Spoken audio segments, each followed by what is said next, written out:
Hello hi everyone, ಅಚ್ಚುತಡ YouTube ಚಾನಲ್ಗೆ ಸ್ವಾಗತ. ಇನ್ನೂ ನಮ್ಮ ಚಾನಲ್ನ ಸಬ್ಸ್ಕ್ರೈಬ್ ಆಗಿಲ್ಲ ಅಂದರೆ ಪ್ಲೀಸ್ ಸಬ್ಸ್ಕ್ರೈಬ್ ಆಗಿ, ಹಾಗೆ ಸಪೋರ್ಟ್ ಮಾಡೋದನ್ನು ಮರೆಯೋಕ್ಕೆ ಹೋಗಬೇಡಿ. ಇವತ್ತು ಸ್ಪೆಷಲಾಗಿ ತುಳಸಿ ಚಹಾ ಹೇಗೆ ಮಾಡೋದು ಅಂತ ತಿಳ್ಕೊಳ್ಳೋಣ. ಪ್ಲೀಸ್ ವಿಡಿಯೋನ ಸ್ಕಿಪ್ ಮಾಡದೆ ನೋಡಿ. ಬೇಕಾಗುವ ಸಾಮಗ್ರಿಗಳು: ಸಕ್ಕರೆ, ಚಹಾ ಪುಡಿ, ತುಳಸಿ ಎಲೆ, ಶುಂಠಿ, ಏಲಕ್ಕಿ ಮತ್ತು ಕರಿಮೆಣಸನ್ನು ತೊಗೊಂಡಿದ್ದೀನಿ. ಎಲ್ಲ ಮನೆಯಲ್ಲಿರುವ ಸಾಮಗ್ರಿ ತೊಗೊಂಡ್ಬಿಟ್ಟು ಮಾಡೋದು, ಎಲ್ಲಿಂದ ಹೊರತಾರಂಥ ಅವಶ್ಯಕತೆ ಇಲ್ಲ. ಒಂದು ಪಾತ್ರೆಗೆ 1 ಗ್ಲಾಸಷ್ಟು ನೀರನ್ನು ಹಾಕ್ಕೊಳ್ತಾ ಇದ್ದೀನಿ. ಅದಕ್ಕೆ ತುಳಸಿ ಎಲೆಯನ್ನು ಹಾಕ್ಕೊಳ್ತೀನಿ. ಜಜ್ಜಿಟ್ಟಿರುವ ಹಸಿ ಶುಂಠಿ, 1 ಏಲಕ್ಕಿಯನ್ನು ಹಾಕ್ಕೊಳ್ತೀನಿ. ಜಜ್ಜಿಟ್ಟಿರುವ ಕರಿಮೆಣಸಿನ ಪುಡಿಯನ್ನು ಹಾಕ್ಕೊಳ್ತೀನಿ.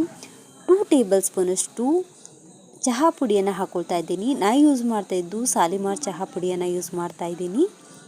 ಚಹಾ ಪುಡಿ ಮತ್ತು ಎಲ್ಲವೂ ಚೆನ್ನಾಗಿ ಕುದಿಸ್ಕೋಬೇಕು. ಇದನ್ನು ಎಲ್ಲ ಮಸಾಲೆಯನ್ನು ಚೆನ್ನಾಗಿ ಕುದಿಸ್ಕೊಳ್ತಾ ಇದ್ದೀನಿ. ನೋಡ್ತಾ ಇದ್ದೀರಲ್ವ, ಎಷ್ಟು ಚೆನ್ನಾಗಿ ಕುದಿಯುತ್ತೋ ಅಷ್ಟೇ ಚೆನ್ನಾಗಿ ರುಚಿ ಬರುತ್ತೆ ತುಳಸಿ ಚಹಾ. ಹಾಗಾಗಿ ಕೆಮ್ಮು ಕಫ ಆಗಿರುತ್ತಲ್ಲ, ಆವಾಗ ಈ ಥರ ಮಾಡ್ಕೊಂಡು ಕುಡಿದ್ರೆ ಕೆಮ್ಮು ಕಫ ಬೇಗ ಕಡಿಮೆ ಆಗುತ್ತೆ. ಹಾಗಾಗಿ ಇದಕ್ಕೆ 2 ಟೇಬಲ್ ಸ್ಪೂನಷ್ಟು ಸಕ್ಕರೆಯನ್ನು ಹಾಕ್ಕೊಳ್ತಾ ಇದ್ದೀನಿ. ಸಕ್ಕರೆ ನಿಮಗೆ ಎಷ್ಟು ಬೇಕು ನೋಡು ಅಷ್ಟನ್ನು ಹಾಕ್ಕೊಳ್ಳಿ. ಸಕ್ಕರೆ ಚೆನ್ನಾಗಿ ಕರಿದ ನಂತರ ಇದಕ್ಕೆ 1 ಗ್ಲಾಸಷ್ಟು ಹಾಲನ್ನು ಹಾಕ್ಕೊಳ್ತಾ ಇದ್ದೀನಿ. ಹಾಲು ಹಾಕಿಬಿಟ್ಟು ಮತ್ತೊಂದು ಸಲ ಚೆನ್ನಾಗಿ ಕುದಿಸ್ಕೊಳ್ತೀನಿ.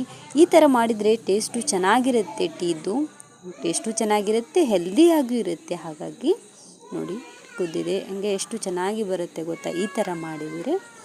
ಕುದ್ದಿದೆ, ನೋಡ್ತಾ ಇದ್ದೀರಲ್ವ. ಪ್ಲೀಸ್ ವಿಡಿಯೋನ ಸ್ಕಿಪ್ ಮಾಡದೆ ನೋಡಿ, ಹಾಗೆ ಲೈಕ್ ಮಾಡೋದನ್ನು ಮರಿಬೇಡಿ.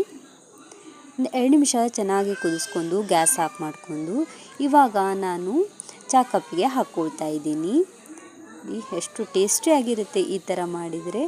ಇನ್ನು ಬೆಳಗ್ಗೆ ಅಥವಾ ಸಾಯಂಕಾಲ ಆದರೂ ಮಾಡ್ಕೊಂಡು ಕುಡಿಬೋದು, ಚೆನ್ನಾಗಿರುತ್ತೆ ಈ ಥರ ಮಾಡಿದರೆ. ಟೀ ಕುಡಿಯೋನವ್ರಿಗೆ ಈ ಥರ ಆದರೂ ಮಾಡಿಕೊಡ್ಬೋದು. ಈ ಥರ ಟೇಸ್ಟ್ ಕುಡಿದ್ರೆ ಮತ್ತೆ ಪದೇ ಪದೇ ಮಾಡ್ಕೊಂಡು ಕುಡಿಬೇಕು ಅನಿಸುತ್ತೆ. ಪ್ಲೀಸ್ ನೀವು ಮನೆಯಲ್ಲಿ ಮಾಡಿ ಹೇಗಿದೆ ಅಂತ ಕಮೆಂಟ್ ಮಾಡೋದನ್ನು ಮರಿಬೇಡಿ. ಹಾಗೆ ಸಪೋರ್ಟ್ ಮಾಡಿ, ಸಬ್ಸ್ಕ್ರೈಬ್ ಮಾಡಿ, ಹಾಗೆ ನಿಮ್ಮ ಫ್ರೆಂಡ್ಸ್ ಅಥವಾ ರಿಲೇಟಿವ್ಗೆ ಶೇರ್ ಮಾಡ್ತಾಯಿರಿ. ಅಚ್ಚುತಡ ಯೂಟ್ಯೂಬ್ ಚಾನಲ್ನ. Thank you.